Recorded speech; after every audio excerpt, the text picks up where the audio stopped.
Hi guys, alam nyo ba na ako'y kinikilig-kilig ngayon? Alam nyo ba kung bakit? Dahil meron na din ako sa aking tools ng ayan, o diba? Nilagyan na tayo, nilagyan na. Dati wala yan guys. At kaninang umaga, tumingin ako dyan.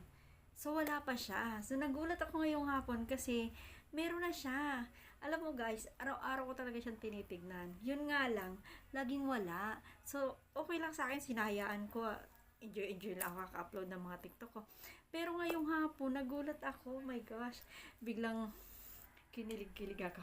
Kasi nilagyan natin tayo sa ating tools ng ganyan. O, diba? Ang saya-saya. Mapapasayaw ka na lang talaga eh, no?